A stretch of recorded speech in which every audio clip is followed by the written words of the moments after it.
Hello, everyone, and welcome back to the Sports 2.0 show. My name is Rohan Lulla. You can find me on Instagram at rohan.lula. And my name is Charles Boyd, and you can find me on Instagram at the wildman_0429. Awesome. So let's get started today. So we're going to be kind of doing a little recap about the first two rounds that we've seen in college basketball. And I mean, so far it's been unbelievable basketball. I've been really enjoying these games. And I mean, the excitement is only going to get bigger from here. They've been crazy, man. I mean, just a day, 24 hours, my bracket was already broken. Yeah, I mean, no, a lot of perfect brackets were just closed out. There were no perfect brackets, I feel, after the first day or two, after the first round. So, very shocking to see some of the results of these games. So, any games in particular that stood out to you in the first and second round? One game that I can think of notably that stood out to me was Furman against Virginia. That was that was something to behold. That I did not expect that at all. That was crazy. Yeah, that was a really good game. I mean, Virginia just, they were leading in the ACC for a while, one of the highest nationally ranked teams in the ACC.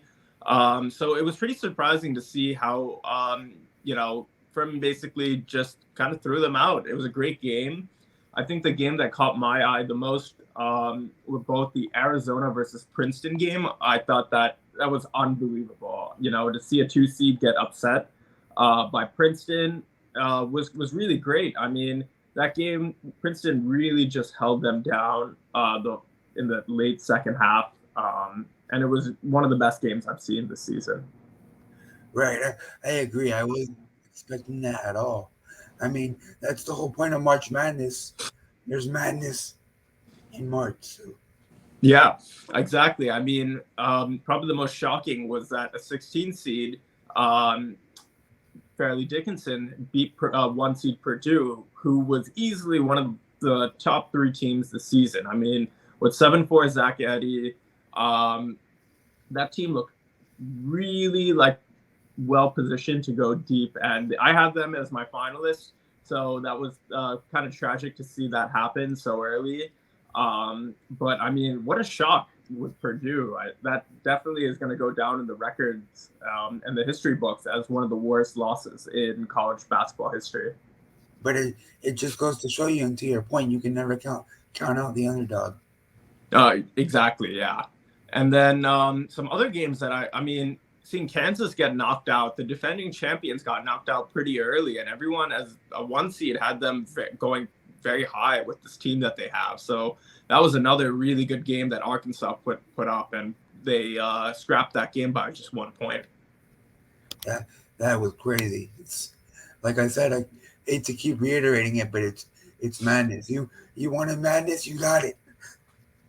Oh no, exactly. And then the mighty Duke does not look as good as they've been before, especially without Coach K. They fell to Tennessee. I mean, they were a 5 seed, which is kind of high on the higher side for a program like Duke. But Tennessee outplayed them super efficiently. Right. They held Duke to their lowest scoring game in tournament history with 52 points, which was really impressive to see. Wow. It just goes to show you that with with a it was one coach. They all wanted to play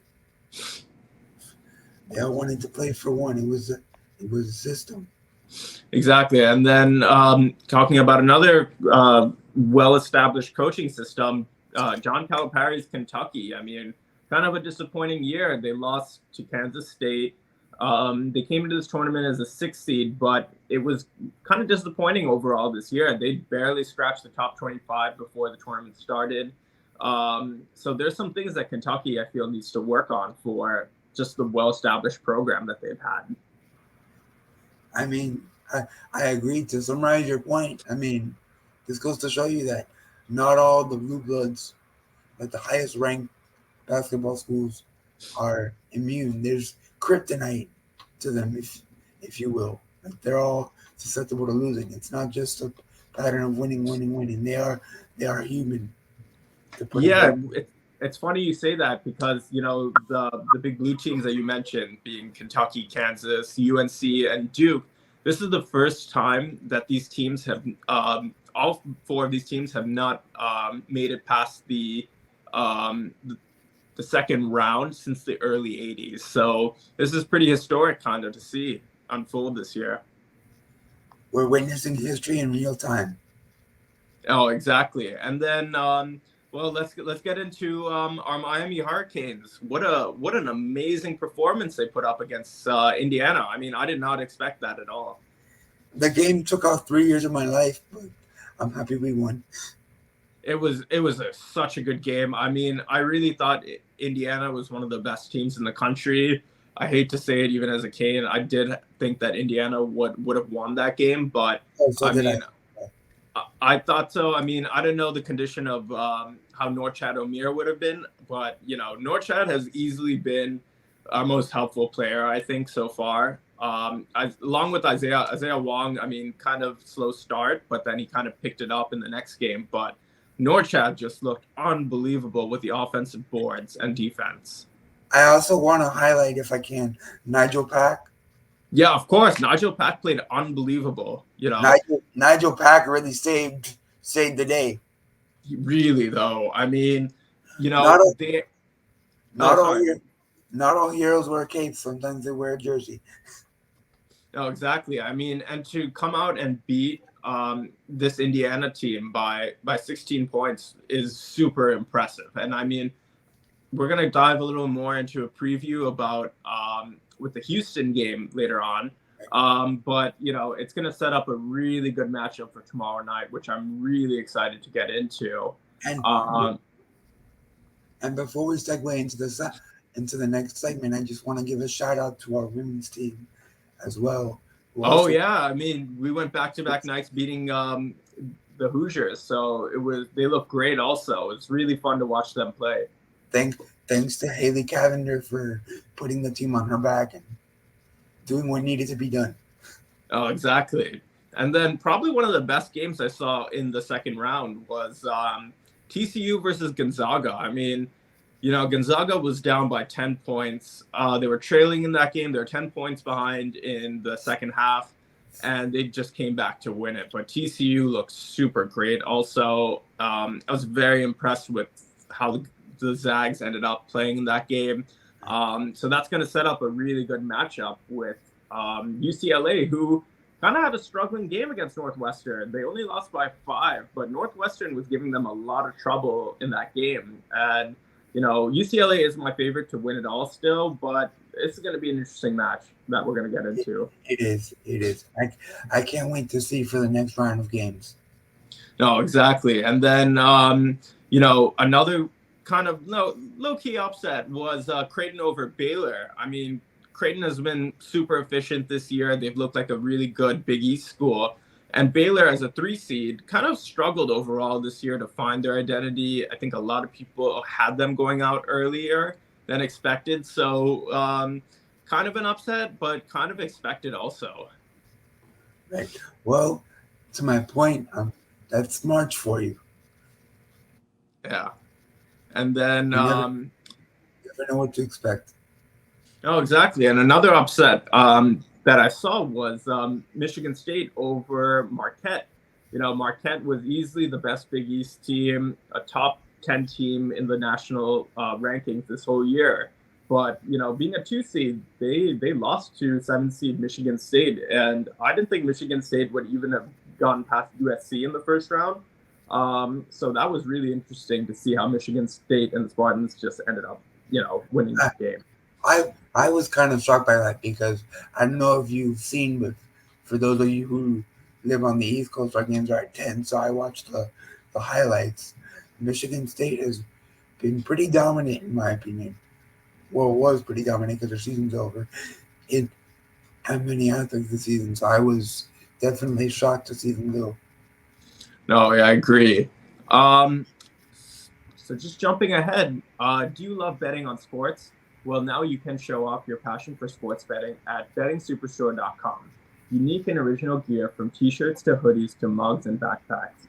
Bettingsuperstore.com is a lock to let everyone know You are the ultimate sports betting guru. Check it all out at bettingsuperstore.com. And now for our next segment, we're going to have our guest Jack join us to discuss the next few rounds and what he thinks. So welcome, Jack. How are you? Welcome, Hey Jack. guys, excited for these games today. There's a lot of games today, and a lot of games that have some really interesting lines and are making me think that some really interesting things could happen. I think I want to start with my personal favorite game of the day, which is Michigan State versus Kansas State tonight.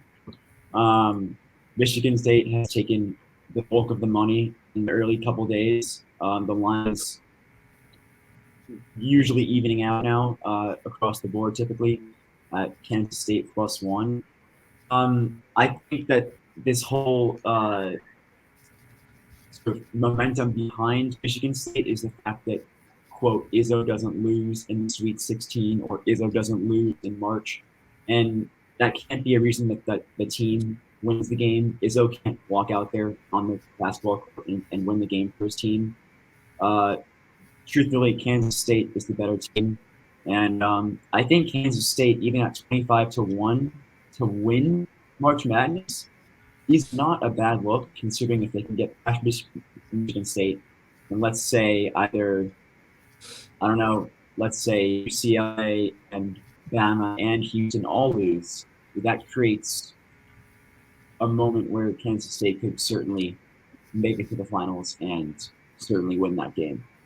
But that's my opinion for how things will go on in the Sweet 16 games tonight. What do you guys think? You know, I do have Kansas State winning against Michigan State. I don't know. I just think this Kansas team is a lot better. This Michigan State team is also somewhat of an underdog. So, you know, that line did catch my eye. I was kind of surprised that Michigan State had the advantage in this matchup, according to the odd makers. So, you know, when the odd makers do things like that, especially for these kind of elimination games, there's something to raise an eyebrow about. So, I mean, it seems like it's going to come down to a close game. I mean, from what I've seen from a lot of the odds, they've really been accurate that the odd makers have been putting out there, especially this tournament. I mean, a lot of spreads have been broken by a lot of the larger spreads by the big teams have been broken by underdogs, and a lot of upsets. But yeah, I mean, that's an interesting one. So we'll see how it plays out tonight. Certainly. Yeah. Now, my question for you, Jack, is I know it's early, but who do you think is gonna take the cake or win it all?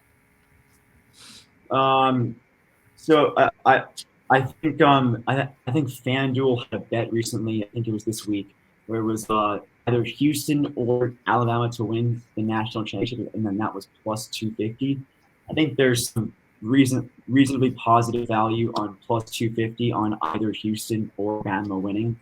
I think one of those teams is likely to win. Do they make it through?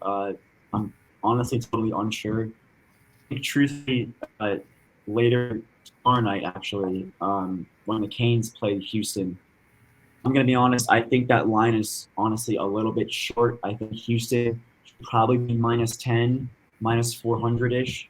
I just think that underdogs have been cashing like crazy in this tournament, and spreads have been, like Rohan was saying, spreads have been covered by the underdogs at a somewhat, I would say, alarming rate. So I think the odds makers are kind of hanging a low number on Miami because people are so kind of, I don't want to say addicted, but they love just taking those points and seeing what happens. Miami's what, +7 right now? +7, yep. I like that a lot. I really think that Miami can cover the spread for this game. I even think they can go on to win this game. You know, I think that they can really prove to Houston that who has been the #1 team in the country, that, you know, they are legit. I really think that if the Canes showed how good they were against the Hoosiers, and I really think that they have the confidence even more so now to go in and upset this 1-seed team. I agree. It's like I said, March is the time for teams to shock the world. So yeah, exactly. I wouldn't be surprised if Nigel Packer, Isaiah Wong carries the load for the Hurricanes this coming Friday. Yeah, and another game I'm really looking forward to tonight is Gonzaga UCLA. I think this is one of the best matchups of this round, and is going to tell us a lot about how the rest of this tournament unfolds. I mean, it's about even, with UCLA having a slightly larger advantage just by a very small margin. But I do see UCLA closing out this game. I think they're a much stronger side than the Zags are right now. Yeah, I think you make a good point. I do think UCLA does pull this one out from Gonzaga. I think this game is about even more than just advancing in the March Madness tournament, because these two teams are situated, in the western part of the U.S., and they're all going after the same exact recruits. So I think that this game could actually mean a lot more than just advancing in the tournament, and it could really be detrimental potentially to either one of these organizations and schools based on who visits. Yeah, and then the second best game I have on my radar is Xavier versus Texas. I mean, that's going to be a really good one. 3 seed Xavier versus 2 seed Texas. Both are very high scoring teams. I think the lowest score that either team has had this tournament is 71 points. A lot of people are pointing to the over in that game. I do believe it is about 149. So I think that's going to be a really fun, high-scoring game. I'm a big fan of this Longhorns team, and I do see them making a big run. But hopefully, I mean, if Miami wins, I'm hoping Miami does stop them in the next round. But Texas does have a very good chance of winning this game, I think. As long as Miami wins, I'll be happy. A Miami win is a win for America.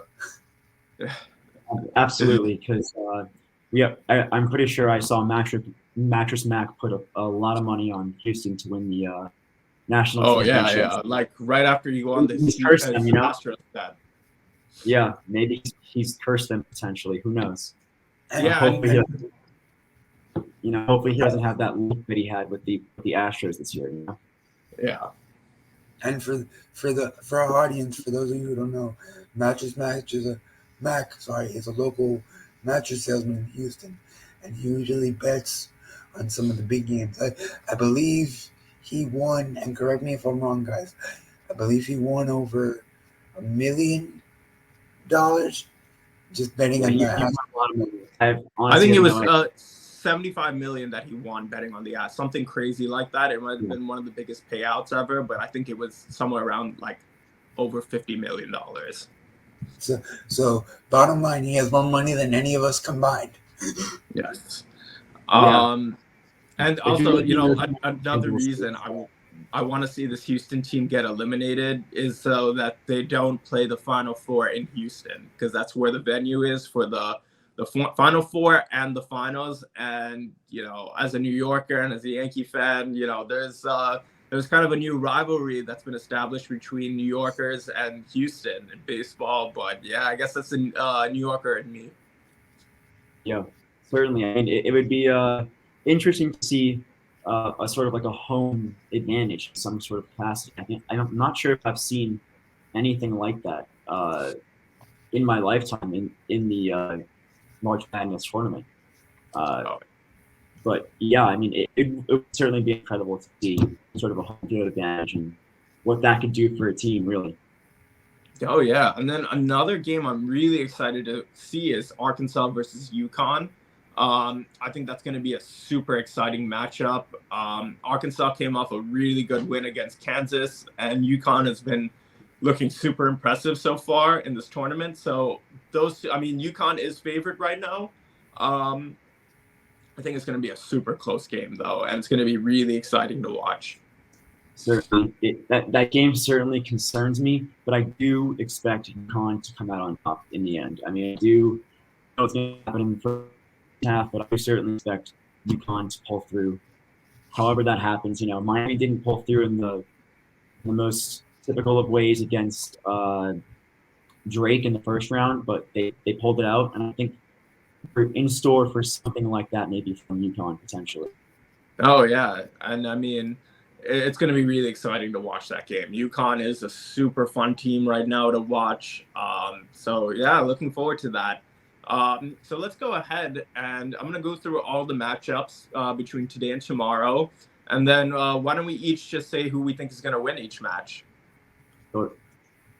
So first is Alabama, San Diego State. I have Alabama winning this game. I think the best, one of the best teams in the country. Agreed. Alabama, clearly. Yeah. Not even a debate. Alabama. And then the shocking Princeton Tigers matchup against Creighton is going to be another good one. I mean, Princeton has been one of the most shocking teams this whole tournament, and they keep dancing. So I have Creighton closing that Cinderella story out. I think Creighton's a way better team, but you never know. That's true. I think Creighton does get the job done. And then, sorry, Charles, what did you say? No, I was just gonna say to your point on Princeton, you never know. But if I were a betting man, I would put my money on Princeton. They shocked the world last week. They have many good players that can shoot, players that can defend, and players that can get in the paint. So I would trust my gut with Princeton. And then we have FAU versus Tennessee. Another really interesting matchup. Tennessee coming off their big win against Duke. And FAU has been kind of surprising a lot of teams. They had a really good first round game. Amazing ending against Memphis, who I thought would have won that game and go a little deeper. But I have Tennessee winning this game. I think they're a very solid team. I'm just going to say it. Tennessee is one of the best overall sports school programs in the whole nation in every sport that they do. So big credit and big shout out to Tennessee sports. But yeah, I have Tennessee winning this one. Certainly, I would agree. I think Tennessee gets the job done. I think it's a matter of time before these favorites should start winning these games. There's been too many upsets. The luck has been used up with these Cinderella stories. And I think eventually these better teams are going to start winning these games. Yeah. And then, Charles, what do you think about Tennessee? I'm gonna be the sole FAU homer here. Okay. I believe in the Owls. I believe in what they can get done. Their ability to come, their tenacity. They wear their heart on their sleeve. Their ability to come back, as we saw the other night against Houston, really showed me a lot about this team. And they don't give up. They don't play to the final. They play to the final whistle. So I think that we'll see a closer game than many expect. So I would say, give me FAU. Okay. And then Kansas State versus Michigan State. I have Kansas State winning this game. I think they're a way better side, much stronger side against this kind of underdog Michigan State team. Agreed. Yep. K-State will roll tonight. Again, I'm gonna be the only Michigan Stater, and before I go on, I just do want to apologize. I believe to our audience, I believe I misspoke earlier when I said that Michigan State's season was done. I was not aware that they're still going, so that's on me. That's my apologies. But as far as the pick, I would say give me Michigan State. Give me Michigan State. I like the way they defend. They're tenacious with the ball, so I believe in them. Give me Michigan State. Cool. And then Houston, Miami. I have Miami upsetting. I want to see our Canes do well, and I think that they can shock the world here. Yeah, I'm rooting for Miami. I can't sit here and say I think that we're gonna win. I think that line is short. I really think that we're gonna crumble. Honestly, I think it's coming. We did just lose to Florida State not even a couple weeks ago. So that was tough. Yeah. I do agree with Jack, and I was kind of leaning toward Houston at the beginning of this week, but I mean, if I looked at the highlights earlier to prepare for the film that we're gonna watch, and I would say give me Miami. It's gonna be the Nigel Pack game. Let's go. Okay. Yeah, like I mean, if Nigel can hit 3, 4, 5 threes, this game is a different story. Straight up. As Completely different. as long as they focus on their shooting and their defending, especially with North Chad down low there in the paint, it should be a long day for those Cougars. Yes, sir. And Hopefully, then, honestly. oh, sorry, did I cut you? I think that was all of the games we have for the Sweet 16. Oh, we have 3 more. We have Xavier, Texas. I have the Longhorns winning this game. I think they're one of the best teams in the nation, and can beat the Xavier team. Give me Xavier. Honestly, I don't really have much faith in Texas. This Texas team has proven that they're not so great. I think that I forget which loss it was, but they've had some recent losses that, to my knowledge, have proven that they're just not a team that can go on the road and get things done at a neutral site. I think Xavier is more physical, and I think that they'll win that game. Well, Jack stole my point because I totally agree with Jack. The only thing I would give Texas is perhaps the size advantage, but as far as Xavier goes, they can create shots. They're able to make space for members of the team to create shots, whether it be in the paint or shooting a three. They can create opportunities for their team. So give me Xavier. And then Arkansas, UConn. I have the Huskies closing out this game. I think they're a much stronger side. Have one of the best players in the country also, and they're a super fun team. So going with UConn against Arkansas. Yep, UConn will roll. Again, I'm going to be the sole Arkansas supporter here, only because I'm Muslim. No, I'm kidding. They're a well-balanced team. I think, like I said about Xavier, there's a lot of teams in this tournament that can create shots and spaces. And to me, they're a very fast-paced team in the way they move the ball. So I think it'll be we get to see more Muslims' muscles on Saturday. So give me Arkansas. Okay, cool. And then our last and final matchup, Gonzaga, UCLA. I have UCLA winning. Still have them winning it all this tournament, but I think the Bruins are a very strong side. Some of the best players in the nation right now. So yeah, give me the Bruins. Certainly, I think the Bruins win this game. I do think that it is a one-possession game that will come down to the last 60 seconds or so. No, for sure. I'm kind of in between in this game, but I know for the purpose of the podcast, we have to pick a winner. But I would say give me Gonzaga. I trust Drew Timmy, and I trust his veteran presence. He can be a great shot maker. He can be old reliable, if you will. He can be old reliable in the paint. He can create shots when needed. So give me Gonzaga. Sorry, Roots. Okay. Well, we have lots of good picks. Charles has a lot of good underdogs. I think this was a great discussion overall of a recap of March Madness so far and the games that are going to start today and tomorrow. So looking forward to see how everything unfolds. Jack, wanted to thank you for joining us also today. And yeah. Yeah, well, it's great Charles talking also. And looking forward to these games tomorrow and tonight, obviously. Yeah, for sure. Hopefully we'll get to talk about it in the coming weeks, and again about a recap of March Madness. So looking forward to how it all unfolds. And for those of us at the Sports 2.0 show, we want to say thank you for taking time out of your busy schedule to watch us today. And we will see you next week. And remember to like this video and subscribe. Thank you, everyone.